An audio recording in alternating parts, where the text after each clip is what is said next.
अध्यक्ष महोदय,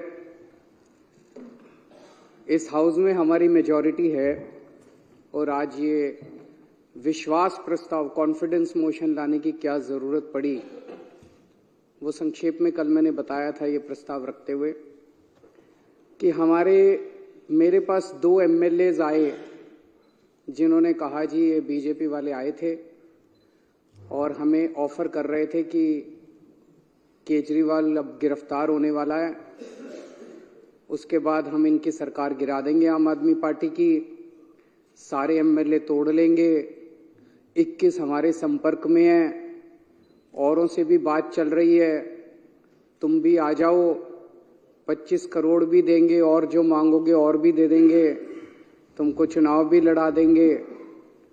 फिर हमने सारे एमएलए से संपर्क किया तो पता चला 21 तो नहीं, इन्होंने 7 एमएलए से संपर्क किया था। आज उनमें से कई एमएलएज ने इस हाउस के अंदर अपनी अपनी दास्तान सुनाई है और बताया है कि उनको अप्रोच किया गया था। जैसा भी मेरे भाई राजेश ने बताया, राजेश गुप्ता जी ने, कि ये कहते हैं सबूत दो। कैसे सबूत दें? किस चीज का सबूत दें? कभी किसी रिश्तेदार के जरिए आ जाते हैं, कभी किसी दोस्त के जरिए आ जाते हैं, आके कहते हैं जी आ जाओ हमारे साथ, अमित शाह से मिलवा देंगे, फलाना कर देंगे। उसकी कोई आदमी कोई टेप रिकॉर्डर जेब में लेके थोड़ी घूमता है कि कोई आएगा और मैं उसको टेप कर लूंगा। किस चीज का सबूत दें? तो मैं एक तो ये कहना चाहता हूं, ये बड़े दिनों से इनको ये लग रहा है कि केजरीवाल को गिरफ्तार कर लेंगे और पार्टी खत्म हो जाएगी। केजरीवाल को तो गिरफ्तार कर लोगे, केजरीवाल की सोच को कैसे गिरफ्तार करोगे?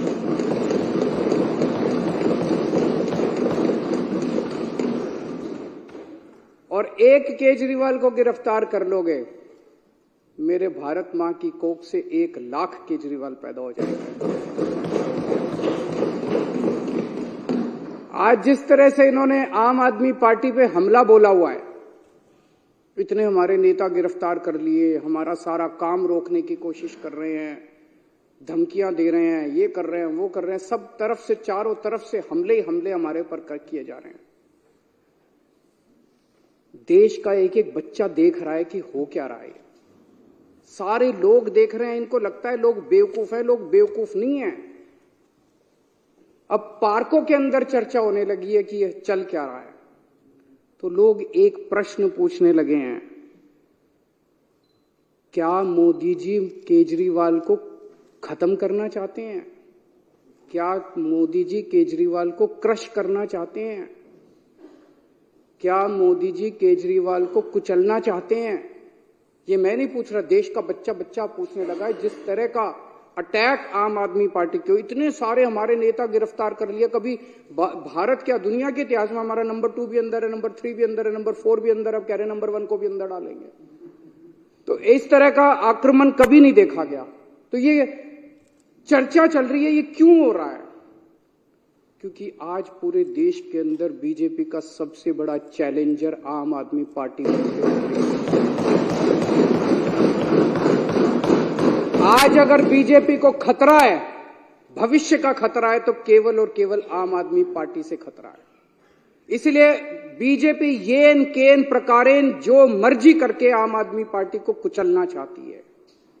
और आज पूरी जिम्मेदारी के साथ मैं कहना चाहता हूं, इसमें कोई अहंकार नहीं है कि 2024 के अंदर बीजेपी अगर नहीं हारी लोकसभा चुनाव, तो 2029 के अंदर आम आदमी पार्टी इस देश को बीजेपी से मुक्ति दिलाएगी।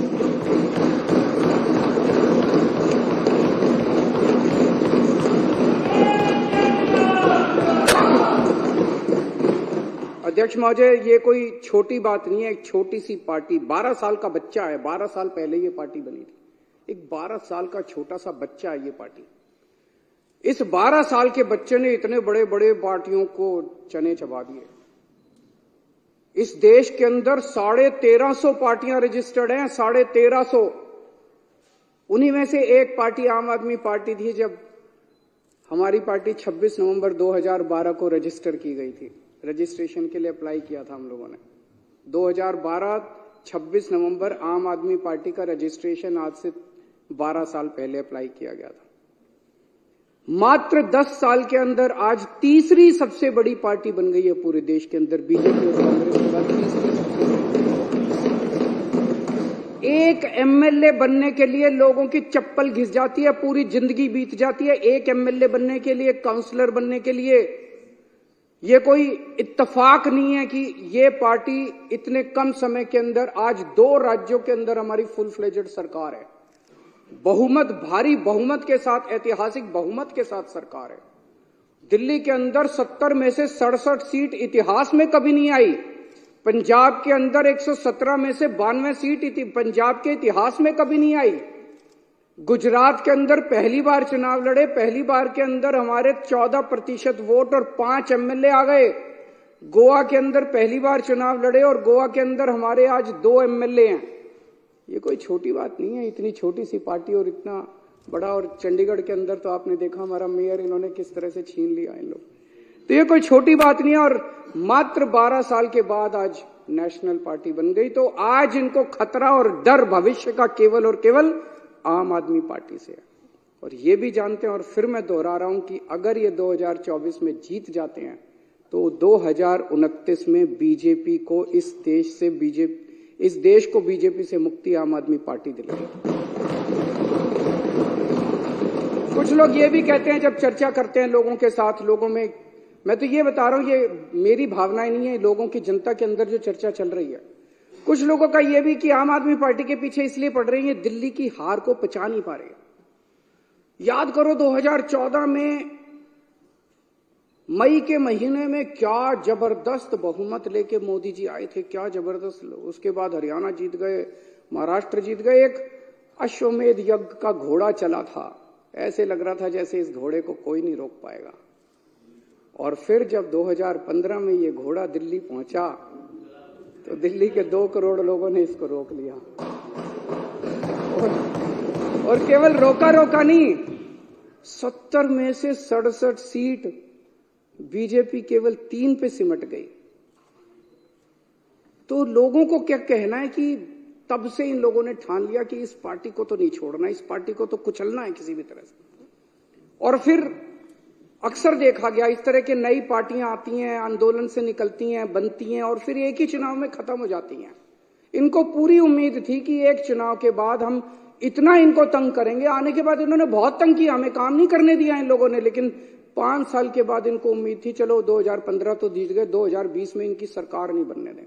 फिर 2020 के अंदर 70 में से 62 सीट, ये 8 सीटों पे से 2019 में इतने भारी 303 सीट लेके लोकसभा के अंदर जीते, लेकिन उसके बाद दिल्ली के अंदर आके हार गए। तो इनको ये दिल्ली की हार पच नहीं रही। इन्होंने हमें रोकने के लिए क्या नहीं किया, सब कुछ किया इन्होंने हमें रोकने के लिए, कोई कसर नहीं छोड़े इन्होंने हमें रोकने के लिए। लेकिन जो हमारा असली चीज था वो ये, इन्होंने हमारे काम, सबसे बड़ी तकलीफ इनको किस बात की है कि जो काम हम लोग कर रहे हैं इनके पास उसका काट नहीं है। जो काम हम लोग कर रहे हैं ये वो काम नहीं कर सकते। हमने क्या क्या काम किए, हमने पिछले पहले हमारी दिल्ली में सरकार थी, पंजाब में सबसे बड़ा काम किया। दिल्ली में और पंजाब में दोनों जगह बिजली फ्री हो गई और बिजली 24 घंटे हो गई। मैं आज बीजेपी को चैलेंज करता हूं, 30 साल से गुजरात के अंदर तुम्हारी सरकार है, 15 साल से मध्य प्रदेश के अंदर तुम्हारी सरकार है, 10 साल से उत्तर प्रदेश के अंदर तुम्हारी सरकार है। एक राज्य के अंदर बिजली फ्री करके दिखा दो, तुम बिजली 24 घंटे करके दिखा दो। एक राज्य के अंदर इतने बड़े बड़े पावर कट लगते हैं, गुजरात के अंदर, मध्य प्रदेश, पंजाब के अंदर 1 साल में 0 पावर कट हो गया। दिल्ली के अंदर 0 पावर, 24 घंटे बिजली आती है, फ्री बिजली आती है। तुमसे ना 24 घंटे बिजली आती, तुम्हारे राज्यों में ना 24 ना फ्री बिजली आती। इतनी महंगी बिजली आती है, इतने पैसे लेते हो जनता से। दिल्ली के अंदर हमने और अब पंजाब में कर रहे हैं, शानदार स्कूल बना दिए, सरकारी स्कूलों का काया पलट हो गया।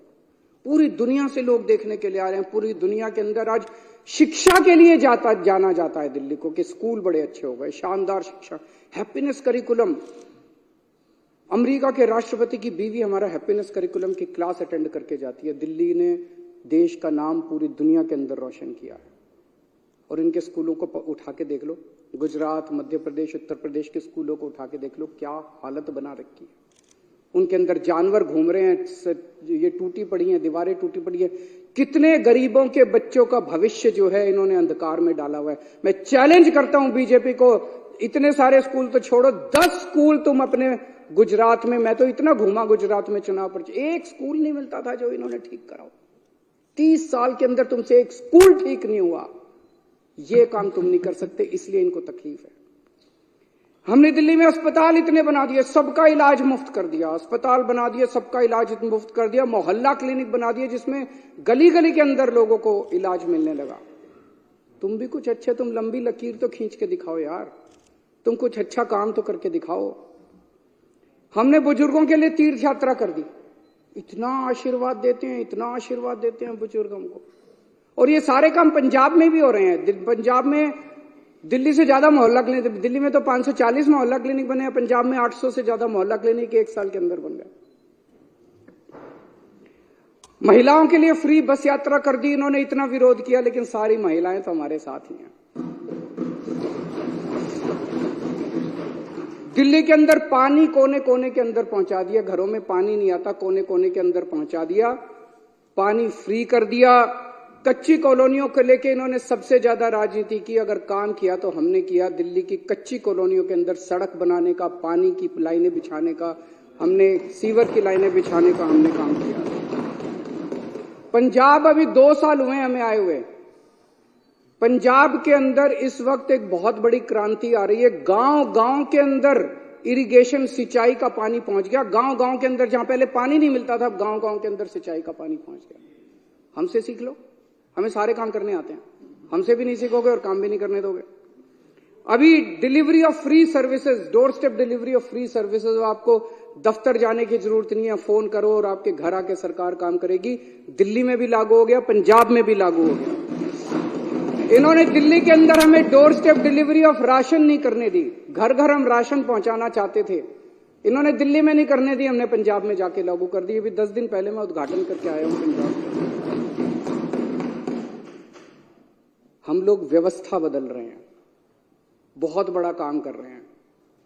और अब मैं आपको बताता हूं जो एक दर्दनाक कहानी है कि इन लोगों ने किस तरह से ये सारे काम रोक, जब इन्होंने देखा कि जो काम केजरीवाल कर रहा है ये काम तो हमसे होते नहीं, ना हमसे स्कूल बनते, ना हमसे अस्पताल बनते, ना हमसे बिजली का काम होता, ना हमसे पानी का काम होता, ना हमसे सिंचाई का काम होता, ना हमसे दलाल खत्म, हमसे और ना हमारी इच्छा, अभी को पैसे कमाने हैं इन्होंने।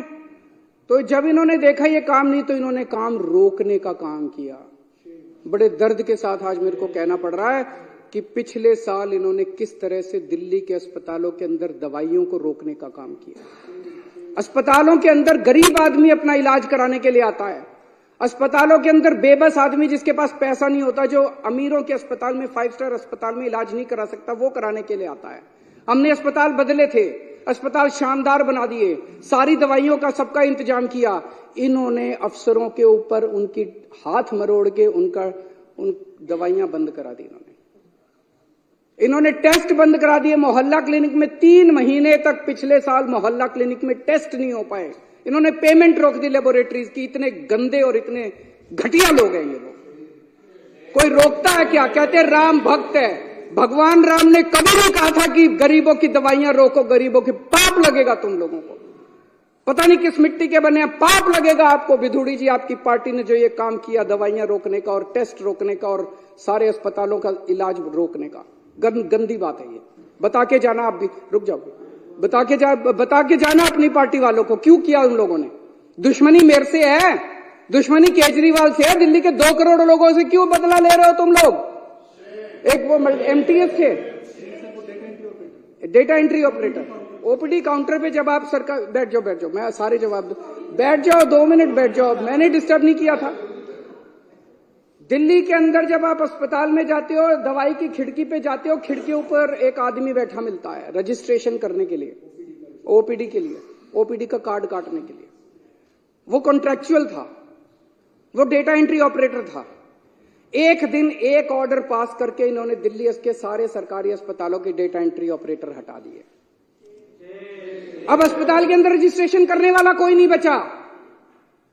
अरे करना क्या चाहते हो? दिल्ली के लोगों को मारना चाहते हो क्या? एक दिन फरिश्ते स्कीम कि अगर दिल्ली की बाउंड्री के अंदर किसी का भी एक्सीडेंट होगा उसका फ्री में इलाज किया जाएगा, चाहे प्राइवेट में हो चाहे सरकारी अस्पताल में हो। 23,000 लोगों का हम फ्री में इलाज करा के उनकी जिंदगी बचा चुके हैं।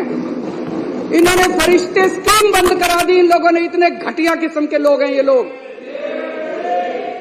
मेरा दिल रोता है जब मैं ये सारी चीजें, मैं जानता हूं किसी दिन लिखूंगा ये सब कि किस तरह से भारतीय जनता पार्टी के लोगों ने कितने घटिया स्तर के ऊपर इन लोगों ने काम किया है।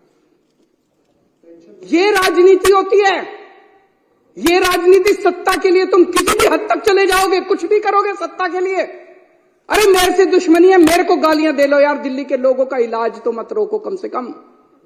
आप लोगों को लगेगा केजरीवाल झूठ बोल रहा है। भाई सरकार तो हमारी है, फिर ये कैसे रोक सकते हैं?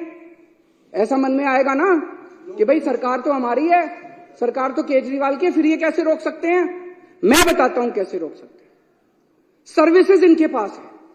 सर्विसेज का मतलब ट्रांसफर पोस्टिंग, किस अफसर को कहां लगाना है, कहां से हटाना है, किस अफसर के खिलाफ कार्रवाई करनी है। अगर कोई अफसर करप्शन करता है तो उसके खिलाफ कार्रवाई, डिसिप्लिनरी प्रोसीडिंग, विजिलेंस, जेल भेजना, ये सारा इनके पास है। पूरा अफसरशाही के ऊपर और स्टाफ के ऊपर और कर्मचारियों के ऊपर इनका कंट्रोल है। आज मेरे को जो मेरा चपरासी मेरे कमरे में चाय पिलाने आता है, अगर कल वो कह दे मैं चाय नहीं पिलाता, मैं उसकी ट्रांसफर नहीं कर सकता मुख्यमंत्री होके भी। इतनी भी पावर नहीं है मेरे पास। सुप्रीम कोर्ट ने ऑर्डर पास किया, भाई ऐसे सरकार नहीं चल सकती, इनके ऊपर कंट्रोल मुख्यमंत्री का होगा। इन्होंने कानून ला के पास कर दिया कि नहीं, कि मुख्यमंत्री का नहीं होगा, एलजी का कंट्रोल होगा, केंद्र सरकार का कंट्रोल होगा। अब ये क्या कर रहे हैं? एक एक एक एक आईएएस अफसर को बुला के धमकी दी जा रही है। धमकी क्या दी जा रही है? कि अगर तुमने इस सरकार का एक भी काम किया, किसी भी मंत्री का एक भी काम किया, तुमको जेल भेज देंगे, तुमको सस्पेंड कर देंगे, तुम्हारे ऊपर झूठा केस बना देंगे। जैसे इतने सारे झूठे केस अभी इन्होंने बताए, तुम्हारे ऊपर झूठा केस बना देंगे, सस्पेंड कर देंगे, ईडी लगा देंगे, सीबीआई लगा देंगे। खबरदार अगर तुमने इनका साथ दिया तो। रो रहे हैं आईएएस अफसर, रो रहे हैं दिल्ली सरकार के कर्मचारी। एक मेरे पास अफसर आया, टप टप आंसू बह रहे थे, 56 साल की उम्र है उसकी, और टप टप आंसू बह रहे थे उस आईएएस अफसर के। वो बेचारा, वो कहता है कि मैंने कभी ऐसी नौकरी नहीं देखी, इस तरह का माहौल मैंने कभी नहीं देखा कि खुलेआम हमें धमकाया जा रहा है। दिल्ली के अंदर, पूरी दिल्ली के अंदर पानी का संकट इन्होंने और सीवर का संकट पैदा कर रखा है। कैसे? आप लोगों ने इस पूरी विधानसभा ने बैठ के बजट पास किया पिछले साल। आपने कहा भाई 5,000 करोड़ रुपए बजट होगा दिल्ली जल बोर्ड का। वो सारा पैसा लेके बैठ गए ये लोग। फाइनेंस डिपार्टमेंट पैसा नहीं दे रहा जल बोर्ड का। 6 महीने से पैसा नहीं मिला जल बोर्ड को। जल बोर्ड चलेगा कैसे? छोटे मोटे रिपेयर का पैसा भी नहीं मिला जल बोर्ड के पास रिपेयर का पैसा भी नहीं बचा। छोटा मोटा धमकी दी जा रही है कि फाइनेंस डिपार्टमेंट के प्रिंसिपल सेक्रेटरी को धमकी दी जा रही है, खबरदार अगर तूने पैसा दिया। दिल्ली को ये बर्बाद करना चाहते हैं। चारों तरफ सीवर बहने लग गया, पानी का संकट हो रहा है। अल्टीमेटली सौरभ भारद्वाज और अतीशी ने मिलकर हाईकोर्ट में केस करा। हाईकोर्ट ने ऑर्डर कर दिया पैसा तुरंत रिलीज करो। अगली हेयरिंग 29 फरवरी को है, अभी तक नहीं करा इन्होंने। ना ये सुप्रीम कोर्ट की मानते, ना ये हाईकोर्ट की मानते। अब एक और संकट पैदा कर दिया इन्होंने। पानी के बिलों का बहुत बुरा हाल हो रहा है दिल्ली के अंदर। अनाप शनाप बिल आ रहे हैं, गलत बिल है, सारे के सारे गलत बिल है। हमने प्रस्ताव रखा, आप ही बताना अगर गलत है तो। हमने कहा भाई अगर किसी का पानी का बिल गलत है, आपके पिछले सालों के अंदर 3 साल 4 साल 5 साल जब से आपने पैसे नहीं भरे, आपके 2 या 2 से ज्यादा अगर कोई भी ओके बिल है, उसको हम ले लेंगे, उसका एवरेज निकालेंगे और एवरेज के हिसाब से बाकी सारी कर देंगे। ठीक है कि नहीं है? गलत है कि ठीक है? हमने ये बनाया प्रस्ताव बना के अफसरों को भेजा, इसको लागू करो। अफसरों ने फाइल पे लिख दिया कि हम नहीं लागू करते। फिर बुला के पूछा उनसे, अफसरों से, रोने लग गए बेचारे। बोले जी कह रहे हैं तुम्हारी नौकरी चली जाएगी, तुमको जेल में डाल देंगे अगर तुमने ये प्रस्ताव पारित किया तो। लेकिन प्रस्ताव तो पारित करा के छोड़ेगा केजरीवाल।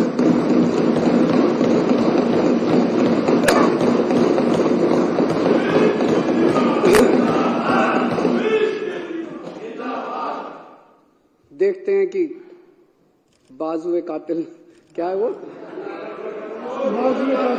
जोर कितना बाजुए कातिल में है। उन्होंने बिजली की सब्सिडी बंद करने की कोशिश की थी, मेरे को याद है। पिछले साल से खूब नौटंकी मचा रखी है इन्होंने। कभी बिजली कंपनियों के डायरेक्टर हटा दिए, कभी ये हटा दिया, वो हटा दिया कि बिजली की सब्सिडी बंद करो। इनको पता है कि बिजली की सब्सिडी से सबसे ज्यादा जनता प्रभावित है। होने नहीं दी मैंने इन लोगों की गंदी चाल।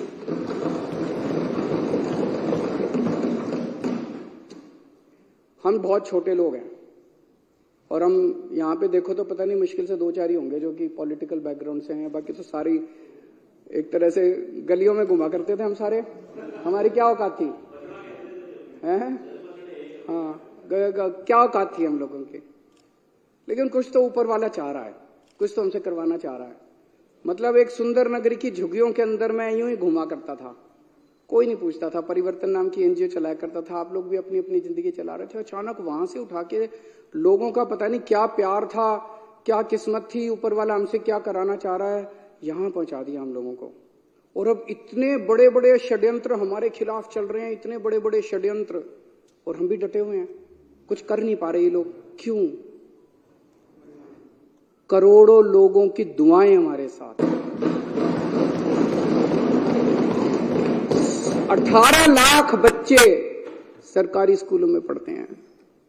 उन बच्चों के माँ बाप से पूछ के देखो, इतनी दुआएं देते हैं हम लोगों को। उनके बच्चों का भविष्य बना दिया हम लोगों ने। उसमें बीजेपी वालों के भी हैं, कांग्रेस। हमने कभी राजनीति नहीं की, हमने ये नहीं कहा कि आम आदमी पार्टी वालों के बच्चों को एडमिशन देंगे, बीजेपी वाले। सारे आओ, सारे हमारे बच्चे हैं, चाहे बीजेपी वालों के चाहे कांग्रेस। बच्चे पढ़ जाएं। उन बच्चों के माँ बाप का आशीर्वाद हमारे साथ है। लाखों करोड़ों लोगों का मुफ्त में इलाज हुआ अस्पतालों के अंदर, मोहल्ला क्लिनिक के अंदर। उनकी दुआएं हमारे साथ है। और जिन जिन को तकलीफ हुई दवाइयां और ये रोकने की, उनकी बद्दुआएं इन लोगों के साथ है। उनकी बद्दुआएं इन लोगों के साथ है। बद्दुआएं छोड़ेंगी नहीं आप लोगों का पीछा, देख लेना। फरिश्ते के अंदर जो इतने सारे लोगों का इलाज कराया, उनकी दुआएं हमारे साथ है, उनका आशीर्वाद हमारे साथ है। इस आशीर्वाद को कैसे रोक पाओगे तुम लोग? केजरीवाल को तो गिरफ्तार करोगे, लोगों की दुआओं को कैसे गिरफ्तार करोगे?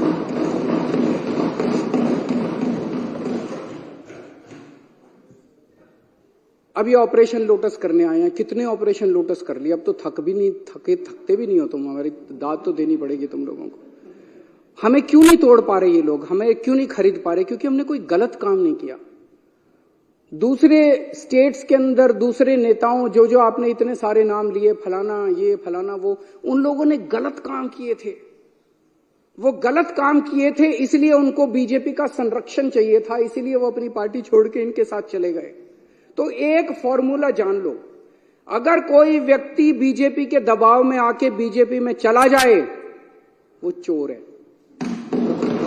और अगर कोई व्यक्ति बीजेपी के दबाव के बावजूद बीजेपी में ना जाए, तो ईडी और सीबीआई वाले चाहे उसको जितने मर्जी जेल में डाले, वो कट्टर ईमानदार है।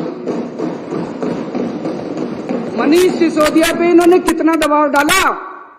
खुलेआम है मनीष सिसोदिया को बोले केजरीवाल की पार्टी छोड़ दे, केजरीवाल की सरकार गिरा के तेरे को मुख्यमंत्री बना देंगे।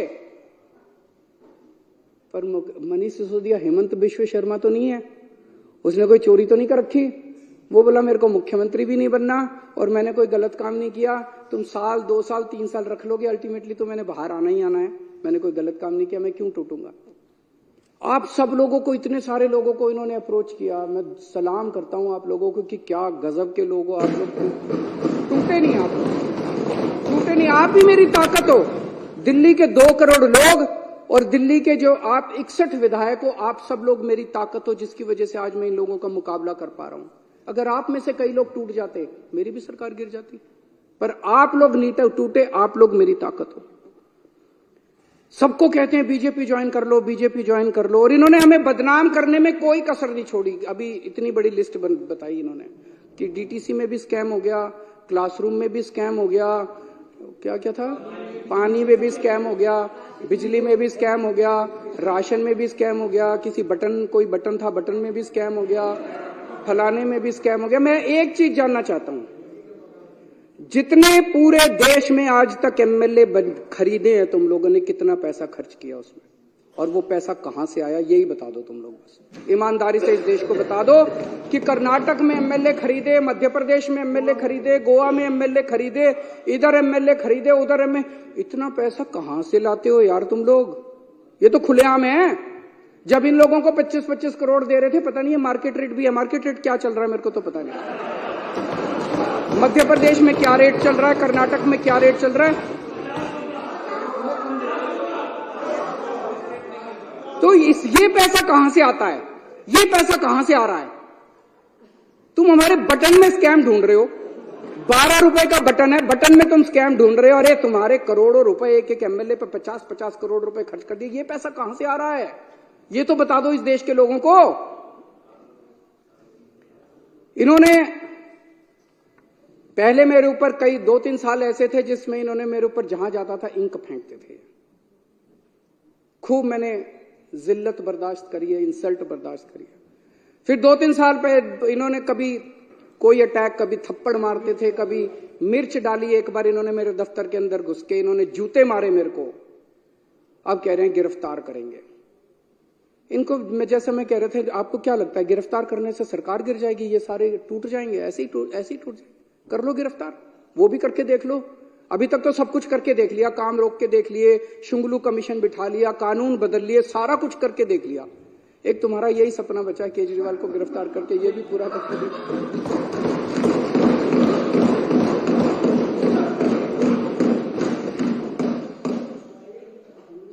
अभी तक तुमने इतनी रेड मारी, एक भी नेता के खिलाफ इसके ऊपर मुकदमा चलना चाहिए। बीजेपी वालों के ऊपर ऐसे ही रेड मारने घुस जाते हो किसी के घर भी। कोई कानून नियम है, कायदा है या नहीं है, संविधान है या नहीं है? मनीष सिसोदिया के यहां इतनी रेड मारी, आप लोगों में से कितने एमएलए के यहां रेड मारी, सत्येंद्र जैन के यहां रेड मारी, संजय सिंह के यहां रेड मारी, कहीं कुछ एक नया चवन्नी मिली? एक पैसा नहीं मिला। अरे हमारी संपत्ति लोगों के दिलों के अंदर है, बैंक अकाउंट के अंदर नहीं। और हमारा बैंक अकाउंट लोगों की आंखों के अंदर। यहां नहीं है हमारी संपत्ति जहां ढूंढ रहे हो तुम लोग। अध्यक्ष महोदय, 2014-15 में 2 घटनाएं घटी उस फाइनेंशियल ईयर में। 2014 के मई में केंद्र के अंदर एक पार्टी की सरकार बनी जिसको लोगों ने केंद्र में भारी बहुमत दिया, अभूतपूर्व बहुमत दिया। और 2015 की फरवरी के अंदर दिल्ली में एक पार्टी की सरकार बनी जिसे लोगों ने भारी बहुमत दिया, अभूतपूर्व बहुमत दिया। और वहां से 2 किस्म की राजनीति ने जन्म लिया। एक केंद्र के अंदर जो सरकार बनी थी और दिल्ली के अंदर जो सरकार बनी थी। आज 10 साल हो गए दोनों सरकारों को बने हुए। एक केंद्र की सरकार है जिसने 10 साल में कोई काम नहीं किया, और अब वो केवल कैसे वोट लेना चाहते हैं? कांग्रेस के नेताओं को गिरफ्तार कर लो, कांग्रेस का अकाउंट फ्रीज कर दो, आम आदमी पार्टी के नेताओं को गिरफ्तार कर लो, ईडी को सबके पीछे लगा दो, सारी ऑपोजिशन को कुचल डालो, सारे नेताओं को जेल में डाल दो। इस तरह से ये वोट लेना चाहते हैं। और दूसरी राजनीति दिल्ली की राजनीति थी जिसके अंदर हमने स्कूल बनवाए, अस्पताल बनवाए, लोगों का इलाज किया, लोगों के बच्चों को पढ़ाया, पानी का इंतजाम किया, बिजली का। हमने 2 करोड़ लोगों का दिल जीता, इसलिए हम वोट मांग रहे हैं। दोनों 2 किस्म की राजनीति अब देश के लोगों को तय करना है। एक पाप की राजनीति है, एक पुण्य की राजनीति है। इस देश को पाप की राजनीति चाहिए या इस देश को पुण्य की राजनीति चाहिए, ये लोगों को तय करना है। अब आजकल बड़ी अफवाह फैला रखी है इन लोगों ने। बस ये लोकसभा चुनाव हो जाएं, उसके बाद तो संविधान बदल के दिल्ली को फुल यूनियन टेरिटरी बना देंगे। उसके बाद चुनाव फैला रखी नहीं फैला रखी, विधानसभा खत्म कर देंगे। अरे किसी के बाप की जागीर है जो विधानसभा खत्म कर दोगे? ऐसे ही विधानसभा खत्म कर दोगे? ये देश किसी की पिताजी की जागीर थोड़ी है कि ऐसे ही विधानसभा खत्म कर दोगे। मैं आज बीजेपी से जानना चाहता हूं, ये चुनाव इसी बात पे हो जाए, दिल्ली के लोगों से जाके वोट मांगो, बोलो तुम्हारा वोट का अधिकार छीन लेंगे, वोट दो हमको। मजाल जो तुमको। आज बीजेपी स्पष्ट कर दे कि लोकसभा के बाद दिल्ली की विधानसभा को भंग करेंगे कि नहीं करेंगे, इसी के ऊपर चुनाव हो जाए इस बार। आप भी जा जाके गली गली में बोलना और गली गली में लोगों को बताना कि अगर तुमने बीजेपी को वोट दे दिया है तो तुम्हारा बीजेपी वोट का अधिकार छीनने वाली है। बीजेपी खुल के अंदर बोल रही है और बीजेपी को हम ललकारेंगे, अगर हिम्मत है तो करके दिखा दो। और एक और आप सबसे विनती है कि विधानसभा भंग करें या ना करें, हम यहां सत्ता के लिए नहीं आए, हम यहां सेवा के लिए आए हैं, काम करते रहना। हम एमएलए रहे ना रहे, मंत्री रहे ना रहे, मुख्यमंत्री रहे ना रहे, विधानसभा रहे ना रहे, पूरी जिंदगी देश के लिए न्यौछावर की है, सत्ता के लिए नहीं, हमने सर्विस सेवा के लिए हम लोगों ने न्यौछावर की है। मैं दिल्ली वालों को भी बोलना चाहता हूं, इन लोगों को आपके बेटे से तकलीफ है। आपने मेरे को बहुत कुछ दिया है, दिल्ली वालों ने। सुंदर नगर की गलियों से उठा के एक आदमी को इतनी बड़ी जिम्मेदारी दिल्ली वालों ने दे दी। इन लोगों को आपके बेटे से तकलीफ है, ये आपके बेटे को क्रश करना चाहते हैं, ये आपके बेटे को खत्म करना चाहते हैं। लेकिन आप चिंता मत करना, मैं आपके साथ हूं, आपके लिए लड़ता रहूंगा मरते दम तक। मेरी ये विधानसभा भंग भी कर दें, अगर ये जितने मर्जी षड्यंत्र करते रहें, सत्ता में होते हुए या सत्ता में बाहर रह के, मेरी जिंदगी आप लोगों के लिए है। 7 जन्म में भी मैं आपका एहसान नहीं चुका सकता जो एहसान दिल्ली वालों का मेरा है।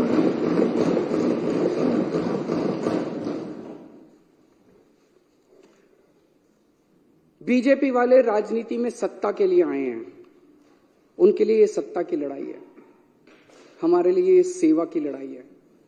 ये खूब षड्यंत्र रचेंगे, ये बार बार सत्ता को इस्तेमाल करके हमें कुचलने की कोशिश करेंगे।